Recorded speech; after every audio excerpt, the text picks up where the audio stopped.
पुनर्जन्म के बाद बहू ने सबसे पहले अपनी लगभग 60 वर्षीय सास को 3 बच्चों से गर्भवती कर दिया। यह देखकर सभी लोग चौंक गए। ससुर गर्व से उसके बगल में खड़ा था और शेखी बघार रहा था कि वह कितना मजबूत और स्वस्थ है, लेकिन कोई नहीं जानता था कि यह महिला के प्रतिशोध की शुरुआत थी। असल में पिछले जन्म में उसके पति को बांझ पाया गया, लेकिन उसकी सास ने उसे झूठ बोलने के लिए मजबूर किया, ये कहते हुए कि वह गर्भवती नहीं हो। उसके पास सच्चाई को उजागर करने का साहस नहीं था। बस अपने पति की इज्जत बचाने के लिए उस दिन से वह हर किसी की नजर में बेकार महिला बनी। हर दिन गपशप और आलोचना के बीच जी रही थी। टेस्ट ट्यूब बेबी पाने के लिए उसे हर महीने अनगिनत इंजेक्शन लेने पड़ते। जब भी वह हार मानना चाहती थी, उसका पति उसे पीटता था, मानो बांझपन किसी तरह से उसकी गलती थी। 2 लंबे सालों के बाद आखिरकार वह जुड़वा बच्चों के साथ गर्भवती हुई, लेकिन प्रसव के दिन उसे बहुत ज्यादा रक्तस्राव हुआ और वह दरवाजे के बाहर उसके पति और सास ने डॉक्टरों से पहले बच्चों को बचाने के लिए कहा, लेकिन उसने जितने भी इंजेक्शन लिए थे उसकी वजह से उसका शरीर इतना कमजोर हो गया था कि वह बच नहीं सकती। अंत में वह और उसके बच्चे प्रसव कक्ष में ही मर गए। उसने बिस्तर पर पड़ी अपनी ठंडी देह को देखा जो हृदय विदारक और शक्तिहीन थी, और इस घटना को छिपाने के लिए अस्पताल ने बहुत बड़ा मुआवजा देने की पेशकश की, लेकिन उसके ससुराल वाले बहुत खुश थे और उस पैसे से दूसरी महिला खरीदकर बच्चे पैदा करने की योजना बना रहे थे। उस पल उसे आखिरकार सच्चाई का पता चल गया। उसने अपना दिल गलत लोगों को दे दिया। क्रोध से अंधी होकर उसने बदला लेने की कोशिश की, लेकिन पाया कि उसकी आत्मा अस्पताल के कमरे में फंस गई है। जैसे ही वह सारी उम्मीदें खो रही थी, उसके कानों में एक रोबोट की आवाज गूंजी। अगर उसका परिवार 10 बच्चों को जन्म दिया तो वह फिर से जीवित हो सकती है, लेकिन अगर वह असफल हो गई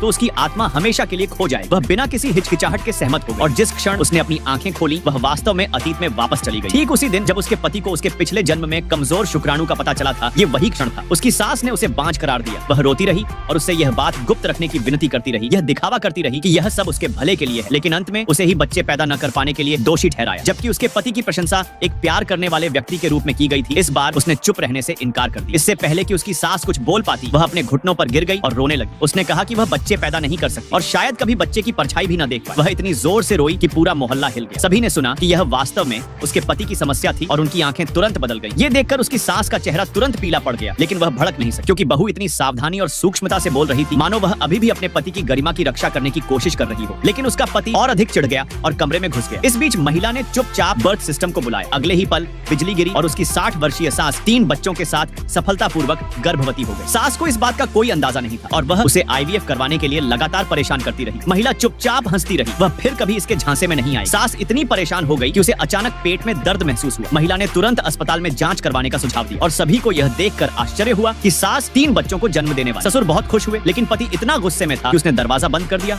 और चला गया। 3 महीने बाद महिला ने गर्भावस्था के हर खर्च का जिम्मा अपने पति को सौंपने का मौका। उसने देखा कि उसकी सारी मेहनत की कमाई उसकी माँ की प्रसव पूर्व देखभाल पर खर्च हो रही थी और धीरे धीरे उसके मन में नाराजगी की भावना बढ़ने लगी, ईर्ष्या और कड़वाहट फैलने लगी। इसलिए उसने चुपके से अपनी माँ के गर्भ में पल रहे बच्चों को नष्ट करने का फैसला कर लिया।